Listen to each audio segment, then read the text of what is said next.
34th edition holding in Cote d'Ivoire.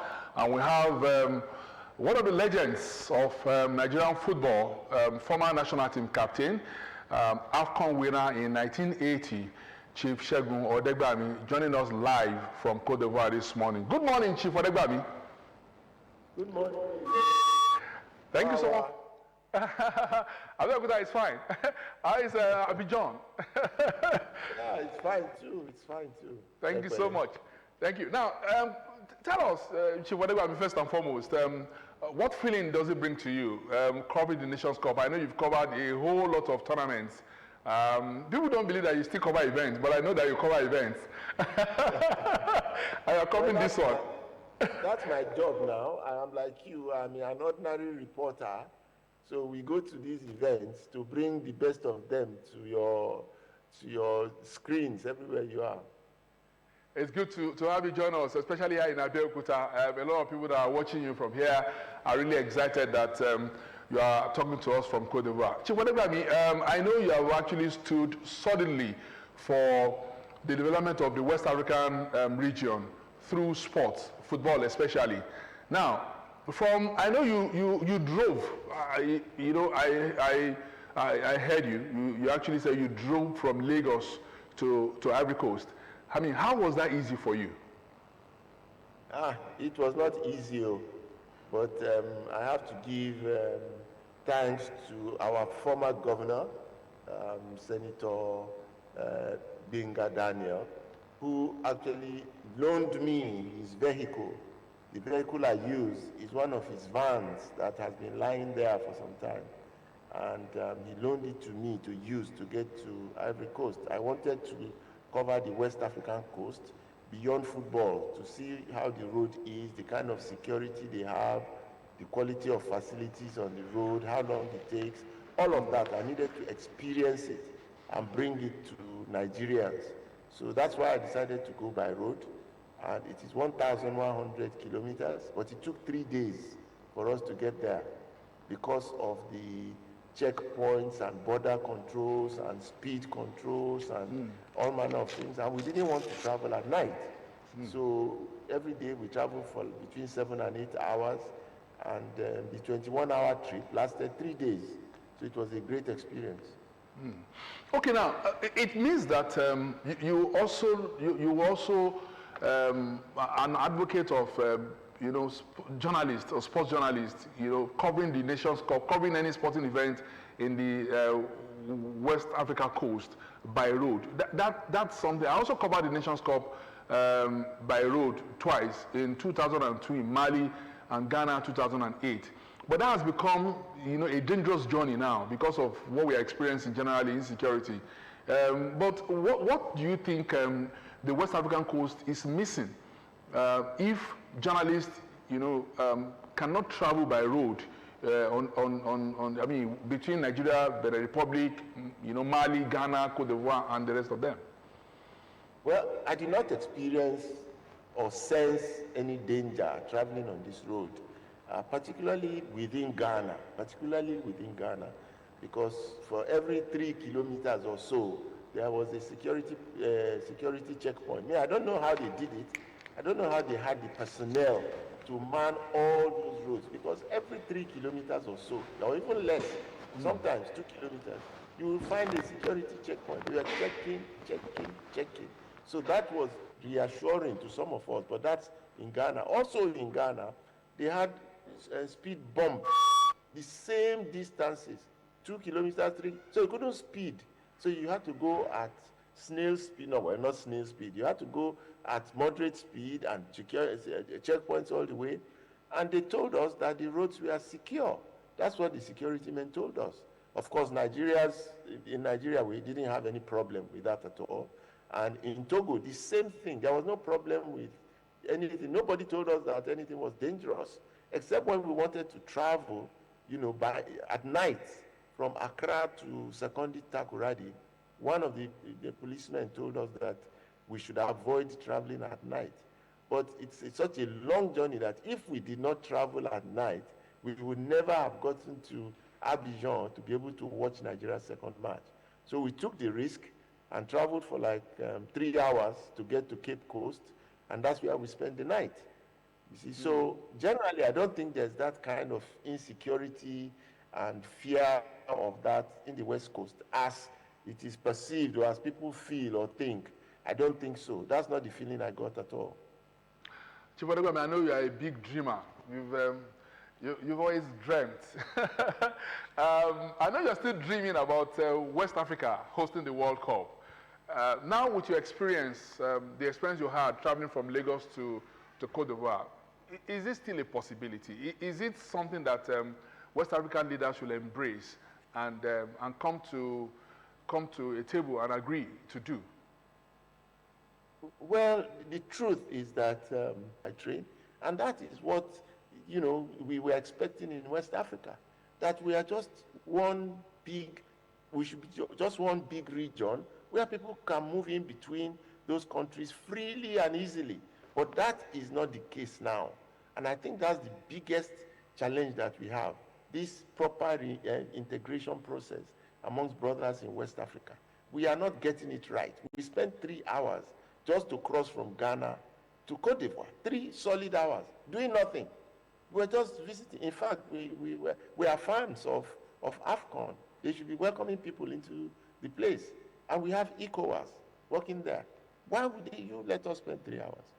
We didn't spend less than 2 hours anywhere except in Nigeria, where we got red carpet treatment to cross from Nigeria to Benin Republic. Well, probably because it was I that, they knew I was coming, so all the officials came out, treated us nicely and all that. The Ghanaians did the same, but theirs took a lot longer.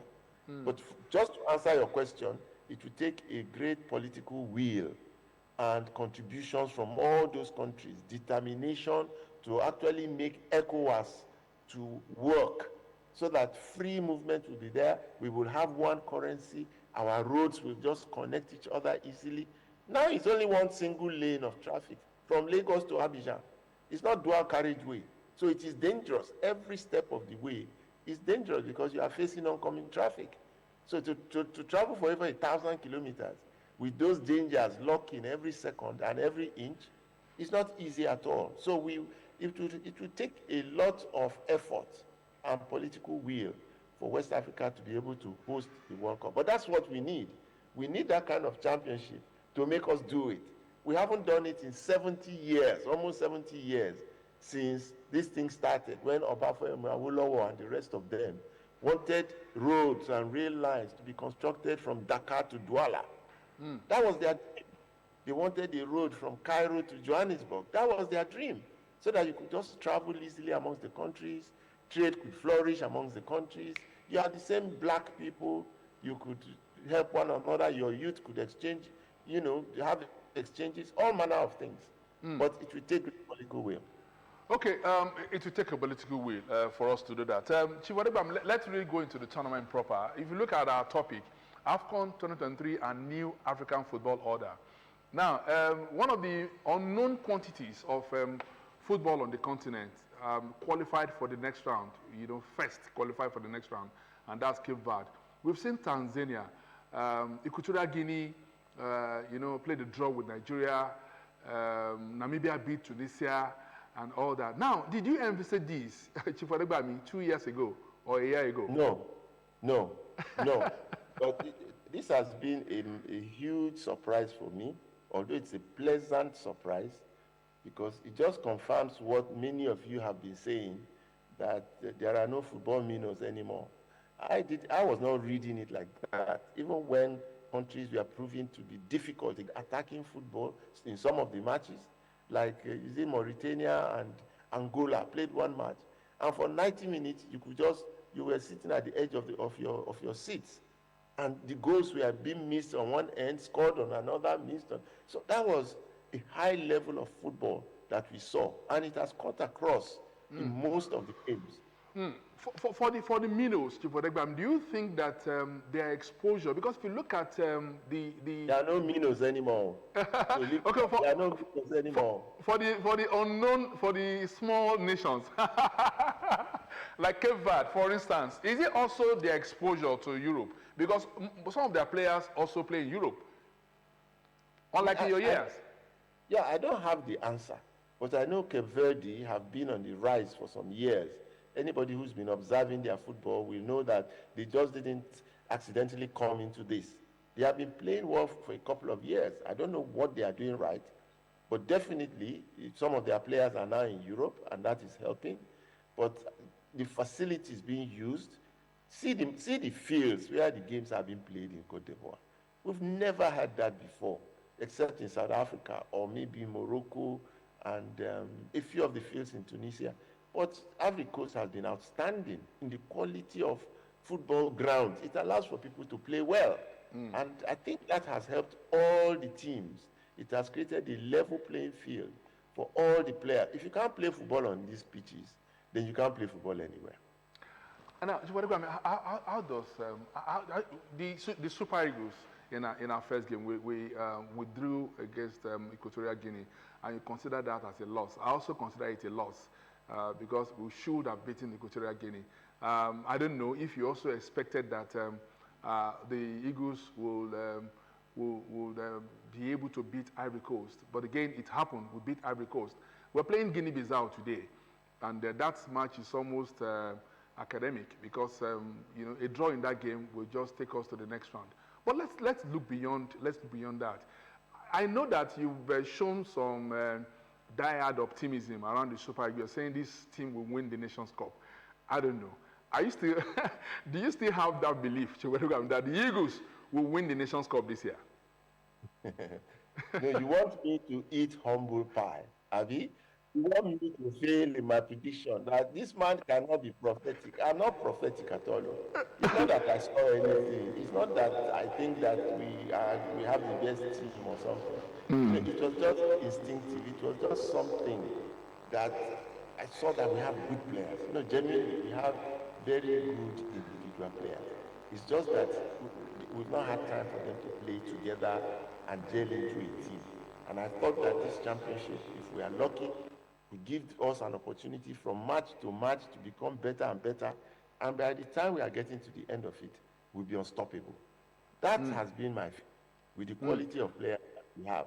That first match, just to refer to it, that first match against Equatorial Guinea, we didn't win it purely because that field was bumpy. I tell you, I heard only one person has told me what I just told you now, and I agree entirely. If the field, because they used that field to do the opening ceremony and all of that kind of thing, and we were going to use it 2 days later, and the thing was still bumpy, all those misses, Osimhen missed, it was because he needed additional microseconds to control the ball for him to finish up. That's why he missed them. That's what it cost. Now, the guy will start to ball. He will start to score goals. The fields are well done now. He will start to score goals. You will see. Okay. I was going to actually ask you a question about Osimhen. Do you think he's under pressure, or there is a huge burden on his shoulders? Odegbami? Both. He's under pressure. The huge responsibility on his head. He's Africa's best player. He's king of goals in the continent. So, and expectations are high. And unfortunately for him, that first match, he didn't play well. You see, so now the pressure is multiplied 2 or 3 times. But I tell you, I saw him yesterday. We exchanged words, and he now knew that people understand why he didn't do well. It wasn't that I wasn't playing well. People now understand why I didn't do well. He's ready to do well now. Okay, Odegbami, as we're closing, because I know you are busy, you're also reporting. Are you now born again about Use Pesero? Your comments about him have not really been. It's been Pesero has to go. Now, do you think Pesero still has to go? No, I won't put it like that now. That's going to be unfair. The man is doing the job, he's earning his money, and whether you credit it to him or not, it doesn't matter. The team is winning. But you see, when it comes down to the basics, all of us have our conclusions about him. We've had it. It's not going to be based on the results of this championship. And as I said always, you need a captain on the field of play. You need a coach inside that pitch. Not coach sitting outside who will be telling you what to do that you can't even hear. We had a coach player in William Trust Econ in this last match. He was the leader of that team, and he started to do things that the big boss, Keshi, did, Christian Chukwu did, that caliber of captains who were also coaches on the field, telling players what to do, leading them when things are difficult. That penalty kick Williams took is the most difficult penalty kick in the world. Very dangerous. If he had lost it, Nigeria would have been out. Even Osimhen couldn't take it. So he stepped forward. That's the hallmark of a great. Okay. And he closed his eyes and blasted it, to show the nation that you could not stop us, and nobody will stop us. Okay, Chief Odegbami, we are closing in 1-2 minutes. Now, do you still see the spirit that your group demonstrated in 1980? Because you also the 1980 score was not particularly the best, but you had something special and you won the title. The spirit that was displayed by that squad in 1980 and the spirit displayed by the 1994 group, do you see a glimmer of that around this collection? I saw it in the match against Ivory Coast, that we were not necessarily brilliant. We were not necessarily deserving of even winning at the end of the day, if you measured the quality of the play and so on and so forth. But we were organized, better organized than the first time. And the spirit this time was different. As I said, epitomized in William Trust's way, the way he played throughout that match. And it infected everybody else. They were cool and calm, and they just took charge as the game progressed. And that's what I see happening beyond this match of today. If we are going to win it, it's going to be very difficult. But after today's match, you will find that the Eagles will get better and better and better. And by the grace of God, we are going to win that cup. All right, Chief Segun Odegbami, a Nigerian football legend, we thank you so much for joining us out of your tight schedule in Côte d'Ivoire.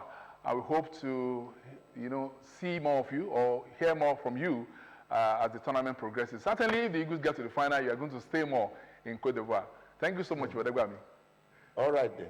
Thank you so much. Okay, that was Chief Segun Odegbami, former national team captain. He won the Nations Cup in 1980 as a player, and he's also been part of the Super Eagles on so many occasions, and he's been talking to us, telling us what he feels about the new African football order that is emerging in Afcon 2023 in Côte d'Ivoire. That's the program today. We thank you so much for watching us. New Dawn will come your way again on Wednesday and on Friday with my colleagues.